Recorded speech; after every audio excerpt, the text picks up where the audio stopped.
OC, and he knows all.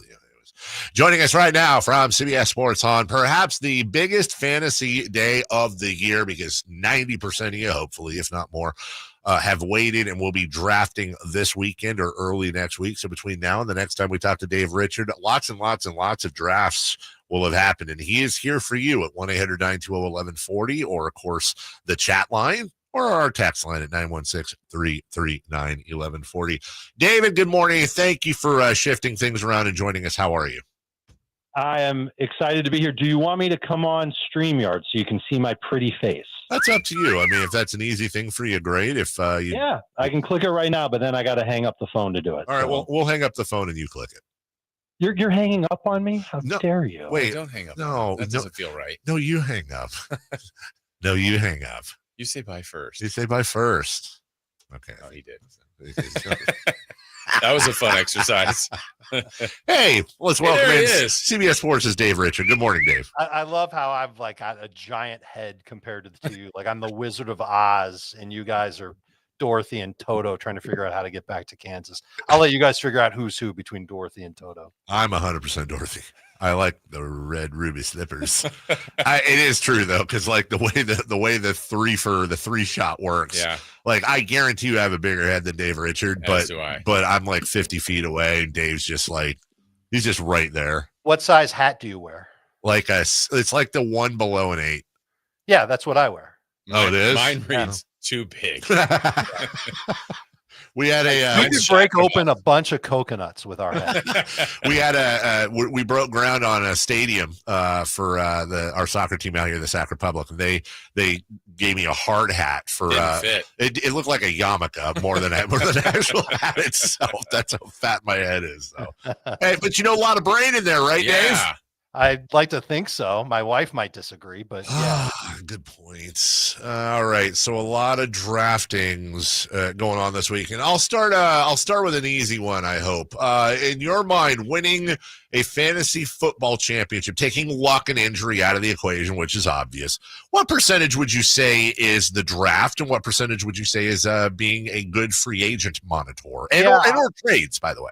Yeah, sure. I'm going to say the draft is a solid third. 33% of what it takes. And you might be surprised by that because we put a lot of effort into drafting, but honestly, you know this better than anybody. A lot of stuff goes down during the NFL season that can really hamper your team. Injuries, guys get benched, et cetera, et cetera. Bye weeks are always a problem. The team that you start with doesn't always look like the team you end with. And that's because you've got to make changes. You've got to roll with the punches. You've got to pay attention to your league. And if you don't do that, if you just draft and you go, okay, I'm good, and you never make any add drop moves, you're shooting yourself in the foot. And it's just going to cause all kinds of problems for you down the line. So I think honestly, like half of the luck that's needed. I don't know if luck is the right word because luck is a percentage too.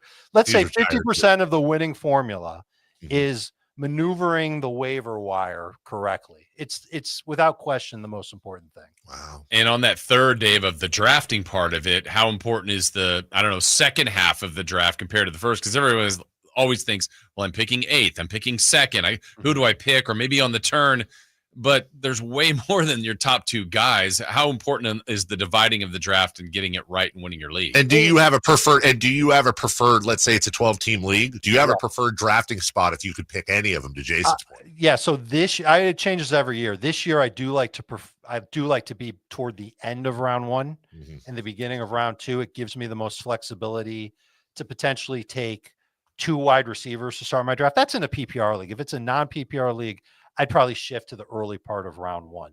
Half PPR, somewhere in the middle, we could call it. But I think in a full PPR, there aren't a lot of wide receivers that I really covet. The number there might be 9 or 10 wide receivers. And if I have the chance to get 2 of them, start my draft with Malik Neighbors and Puka Nacua, or Amon-Ra St. Brown and Drake London, I feel good about that start. That's something that I wouldn't mind doing if those catches count. As for the back half of the draft, it used to be a philosophy of mine that all I cared about was nailing one of my picks from round 7 on. Like, that's it. And I think if you go into your draft and that's your hope, because a lot of those guys that you're going to pick late, again, you're going to churn them off your roster at some point. Mm-hmm. Maybe they're bye week replacements. Maybe it's a handcuff to the running back you drafted early, and the running back never gets hurt, and you're just going to keep them on your bench as an insurance policy anyway. That kind of stuff happens all the time with players that you take in the back half of the draft. But if you nail one of those guys, it's like taking a guy that you would take with one of your first 5 picks, but you're doing it in round 8 and round 9, and it gives your team such a huge edge compared to everybody else in the league. So I think it's important to try and focus on finding a bunch of players that have that potential to be breakouts over the course of the year.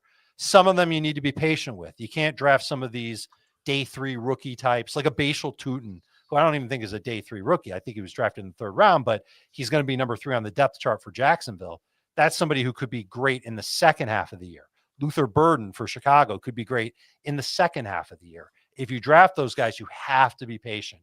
You can't draft them and then cut them because you need somebody else on your waiver wire. You need to be ready to drop someone else that you took to get one of the players off waivers, and you stay patient with those back half players who could end up being the 2025 version of Bucky Irving, for example, who led people to fantasy championships last year. All right, so let's talk about Dave Richards' draft and stash rankings, or just give us some names, whether it's, I know there's a lot up in the air about Joe Mixon, but I'm just saying whether it's injury, Rashee Rice will miss games, or, as you just mentioned, rookies or people that you think are in line to take over jobs or are likely to at some point. Who are your big draft and stash guys? Let's start at running back. I think Braylon Allen could be one of those running backs that you could even use as a flex while Breece Hall begins the year as the starter for the Jets, but potentially overtakes Breece Hall in that backfield. Allen looked better than Breece Hall in the preseason. Breece didn't look great last year. And we know the Jets are probably going to use at least 2 running backs every single week, kind of like the Lions did, because their head coach and offensive coordinator, well, they're former Lions. They know what it takes to win in this league. They believe in the run game. So Braylon Allen, absolutely on my list. I already talked about Bashal Tutin with the Jaguars. Dylan Sampson is a really interesting running back from Cleveland. I think he's going to begin the year as the Browns starting running back, and you can get him after pick 100 on draft day. So remember the name Dylan Sampson. I think Ollie Gordon with the Dolphins is somebody who can end up mattering at some point this year. Cam Skattebo, who I know everybody knows out there on the West Coast. There you go. You guys love that. Yes. Could end up being a factor. Again, you have to be patient with him. You have to understand that Skattebo isn't going to begin the year as the starter for the Cleveland, or of the Giants rather, but all it's going to take is a couple of fumbles from Tyrone Tracy and he'll get in the game and he may never walk out of the game. At wide receiver, there isn't a lot. Marvin Mims with the Broncos, Dante Thornton with the Raiders, Jalen Coker with the Panthers, Demario Douglas with the Patriots. Honestly, I feel like all those guys, if they stink by week 3, they're out of there. You're going to go in a different direction on your fantasy team, find somebody on the waiver wire. Maybe the guys that you look at for draft and stash at wide receiver are Chris Godwin. Jordan Addison is suspended for 3 games. And then you've got the big kahuna, and that's Rashee Rice. Yeah. But he shouldn't be taken in the late rounds. I think there's going to be somebody in every draft that thinks that they can outwit everybody else and draft Rashee Rice and say, all right, I just got to replace him for 6 weeks and I'm good to go. And they'll take him in round 6. That's how I would think about it. Anyway. Yeah. But I've heard from people that are seeing Rice go round 7, round 8, round 9. That's easy. Like if you're getting him that late in your draft, you probably already have at least 2 receivers on your team already. That's the ultimate draft and stash player this year for obvious reasons. We know how good he's going to be once he comes back.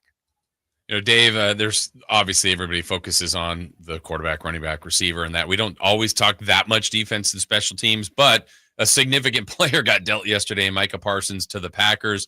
Does that change your list of defense special teams for Green Bay at all? First of all, what a great trade for the Cowboys. I mean, just hearing Jerry Jones justify it bowled me over with huge optimism. Okay. It's not what I believe. The Packers moved up in my rankings to my number 4 DST. One of my core beliefs when it comes to DSTs, and yes, I have core beliefs when it comes to DSTs. We all do. It's that if you've got a good pass rush, you're going to be a good defense. And good pass rushes lead to sacks, leads to turnovers, the things that get you points in fantasy football. So they're fourth for me behind the Broncos, Eagles, and Steelers. I know they have a tough week 1 game against Detroit. I don't really care. I think they've got one of the best pass rushes, obviously, because they've got the best pass rusher in the National Football League. And there's an impact on that for fantasy managers at other positions too. I think it's going to change the tenor of how Green Bay's games are going to go. That defense is going to be a lot better. And if they're able to keep teams under wraps in the second half, you're going to see a lot more rushing from Josh Jacobs, which we saw last year. We really benefited from that in fantasy football. And Jordan Love might not throw as much. And that makes me a little bit nervous about the upside for guys like Matthew Golden, Tucker Kraft. I'm really a big fan of both of those guys. But it's still, it makes me worried about Jordan Love compared to a bunch of other quarterbacks. So I actually moved Jordan Love down as a result of this trade. But on the Dallas side, I moved Dak Prescott up. CeeDee Lamb was my number 3 wide receiver. Now he's number 2. And George Pickens was somebody that I liked kind of as like a high-end number 3 wide receiver. Now he's solidly a wide receiver 2 who I would take in round 5.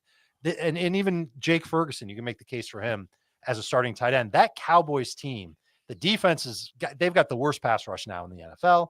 I think they're going to end up having to throw a lot, kind of like Cincinnati did last year. And you look at the numbers for the Bengals players last year, they were awesome. I think you could see for sure these Cowboys pass catchers and quarterback having a big year. All right, so we're just about out of time, so I'm going to throw not 1, not 2, but 3 quick ones at you. Yeah. All right, I'm ready. Okay, number 1, give me your, oh my God, they're drafting him way too high guy.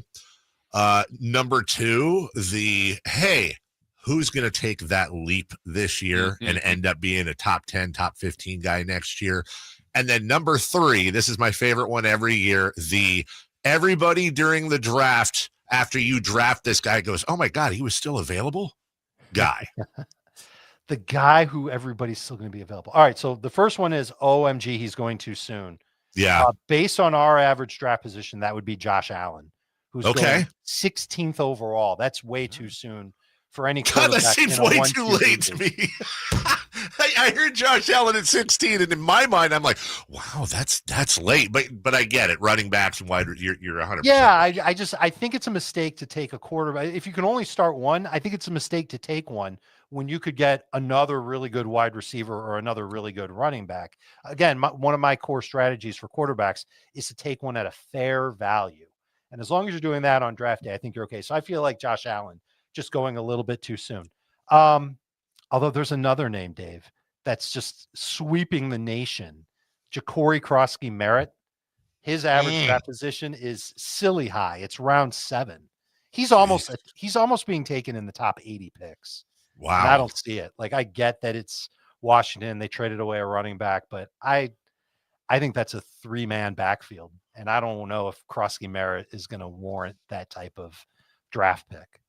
And now I've completely forgotten about the other questions that you asked me. The other one is we'll call it the State Farm Jiffy Lube. Oh my God, he was still available? Guy.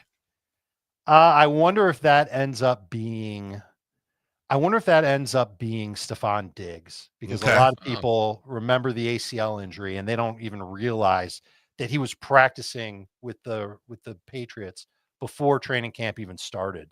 Like, he really made a great recovery from the ACL. He's going to be the number 1 receiver in New England. That offense is going to be a lot better than they were last year. Diggs will be part of the reason why. By the way, which is Christian McCaffrey? Which side is he most likely to lean on? He went way too early, or wow, he was still available? He's going to go on the wow, he went too early, because there are so many people who have CMC PTSD. And they don't want to draft him anymore because they're scared that he's going to get hurt. When he's healthy, he's amazing.